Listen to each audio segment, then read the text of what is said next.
Joining me now from New York is Trump campaign manager Corey Lewandowski. Mr. Lewandowski, Corey, I'm going to call you that. Let's start, because I guess we have to, with the saga over your encounter with Michelle Fields after a Trump news conference back in March.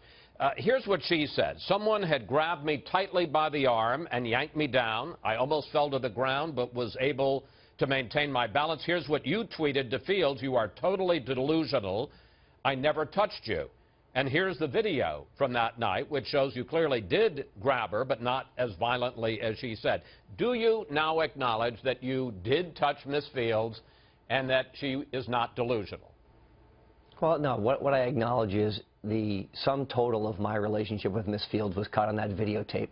She's an individual I had never met before, had never spoken to before, and candidly, I didn't remember the incident. The whole incident lasted less than 3 seconds, and it was me moving from one location to another location. I would have remembered if I tried to violently throw someone to the ground, or if there was an incident which would have been memorable, and there wasn't. And I tried to contact Miss Fields after I read on her boyfriend's Twitter feed that something took place that evening. But to this day, I've never heard from Mrs. Fields or Miss Fields. So, you know, I am happy that the Palm Beach County District Attorney has decided not to move forward with any charges. I'm happy this is behind us, and I'm happy to move forward with the campaign. A couple of points I want to make. One, first of all, she says that she has no record that you ever tried to reach her, doesn't have a record of your phone, doesn't have a message that was left. In addition, as we both have pointed out, the Palm Beach prosecutor said that there's not enough evidence and enough chance for success to actually go ahead and prosecute the case. But on the other hand, Fields has left open the possibility of a civil suit for defamation against you and against Trump. In the interest of avoiding unnecessary litigation, which I know Republicans don't like, are you prepared here and now to apologize to Miss Fields for touching her and for saying that she was delusional? Well, you know, here and now what I'd like to say is, again, I've never spoken to Miss Fields.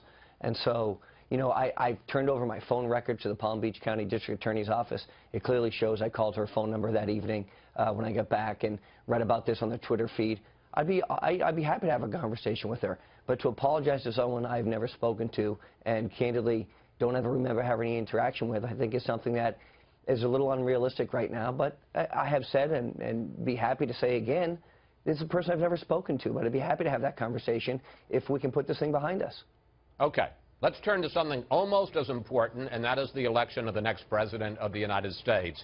Ted Cruz picked up 14 delegates in Wyoming last night, while Donald Trump, your man, picked up 0. While Trump still leads Cruz by 185 delegates, this might be the better way to look at it. Trump now has 744 delegates. All the non-Trump delegates combined total 890. Corey, I don't have to tell you, you need a majority, 50% plus 1 of the delegates to reach the magic number of 1237 to cinch the nomination. At this point, you have 45%. Well, we do, but look, the best states for Donald Trump are in front of us. And when he started this race on June 16th, many people didn't take him seriously, said he wasn't going to be a factor, and he went on to win in New Hampshire and South Carolina and Nevada. And then he went down and cleaned up in the SEC and dominated against a sitting senator in the state of Florida. And what we know is on Tuesday in his home state of New York, I think Ted Cruz is going to come in 3rd place most likely, and Donald Trump's going to do very well in the delegate count there. Then we'll go to the Northeast, where you have states like Connecticut and Rhode Island and Pennsylvania, Maryland. We're going to do very, very well there. And I think by the end of this month, in the next 2 weeks, Donald Trump will add an additional 200 delegates to his total. He is the presumptive front runner right now. He is the presumptive nominee going forward. And Ted Cruz is going to be mathematically eliminated from securing 1,237 delegates by next Tuesday. And if that's the case and everyone has the same goal, which is to put a Republican inside the White House for the first time in 8 years, then they should unite behind Donald Trump to make that happen. Well, you talk about uniting, but Trump has done his fair share of dividing inside the party. I want to talk to you about that. He's been complaining for the last couple of weeks about states like Wyoming and Colorado, which did not hold statewide primaries or caucuses. Here he is. This is a dirty trick, and I'll tell you what, the RNC, the Republican National Committee, they should be ashamed of themselves for allowing this kind of crap to happen. But RNC Chairman Reince Priebus fired back, quote, nomination process known for a year and beyond. It's the responsibility of the campaigns to understand it. Complaints now? Give us all a break. Corey, aren't you and Trump blaming the RNC and Cruz for the fact that they knew the rules and played by them and you didn't? And in fact, isn't all the blame on you, not on the RNC and Cruz? Well, here's the problem with the rules. These rules are so arcane that they're stopping people who want to go and vote and giving them the opportunity to vote. But they are the rules, and you would agree they have been the rules for months. But here's the problem with the rules. Here's the problem with the rules. Let me give you one example. In the state of Florida, Donald Trump dominated and won by 23 points over all of his competitors down there, and he was awarded 99 delegates under the party rules. Of those 99 delegates, the chairman of the party of Florida, who was an avid and outward supporter of Marco Rubio, gets to appoint 30 of those delegates. Now, I understand those are the rules, but Donald Trump won. And now you've got a person who is supporting Marco Rubio who gets to appoint 30 of the 99 delegates. That's not what the rules should be. The rules should be that Donald Trump won 99 delegates, and all 99 people, while they are bound on the first vote, we should have the opportunity to appoint those people. So those are the rules, and I understand, and we understand what the rules are. But the bottom line is Ted Cruz does well in places where party bosses get to set those rules, and the people don't get to go and vote. Now, I understand that that's the process, but here's another example. In some places, those delegates are chosen based on how much money they've given to the party, whether they've run for statewide office, and how much volunteering they have done. I understand that those are the rules, but there are people out there who don't have the privilege of writing a check to the state party or running for statewide office, but their vote should count just the same, and they're precluded from being a delegate based on a scoring system because they haven't been involved for the last 25 years. That's everything that's wrong with the party system, and that's everything that's wrong with the electoral system. What we see is Donald Trump is bringing millions of more people out to vote. We see the lines 3, 4, 5 hours long to stand in line so they can vote on Election Day. And then when he is given that opportunity and people are given the opportunity to go vote, he dominates in those elections. So that's what the rule should really be. So I want to ask you about the clip that Ed Henry just played. What did Trump mean last night when he warned the RNC that they could be in for, quote, a rough July at the convention?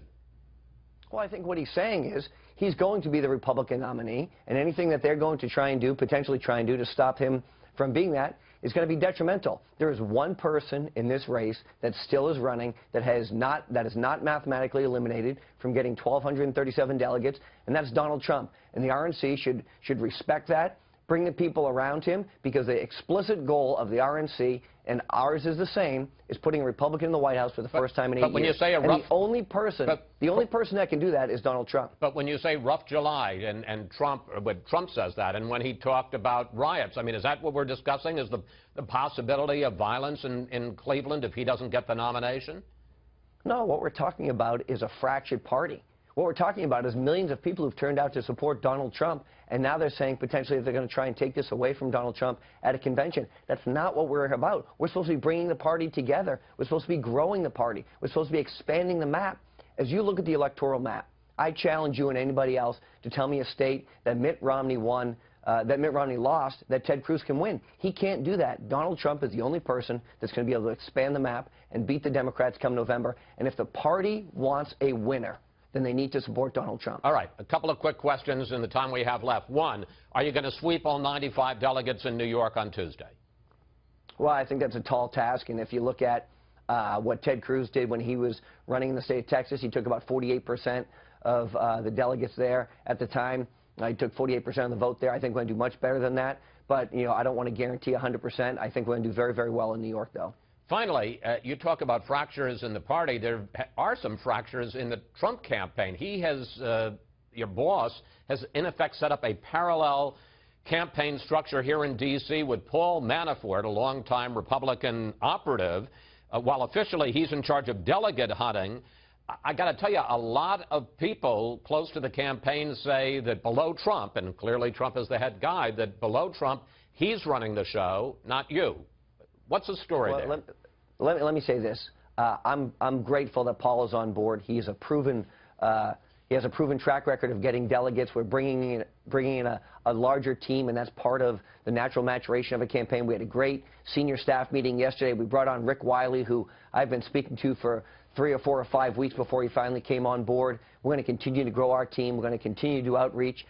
We have run a small, lean, efficient campaign. We have done more with less than all the other candidates combined. It's now time to grow and make sure that we have the best people available so that not only can we get to 1237 and be the nominee, but ultimately the goal here is to become the President of the United States on behalf of Mr. Trump. So in order to do that, we need to grow. And if you look at the size of these other campaigns, you know, Hillary Clinton has 700 or 800 people in our Brooklyn headquarters. We've been so small and lean. Now is the time to grow. We've got a great cohesive team, and it's an honor to be able to work with all of these people moving forward. Corey, thank you. Thanks for your time.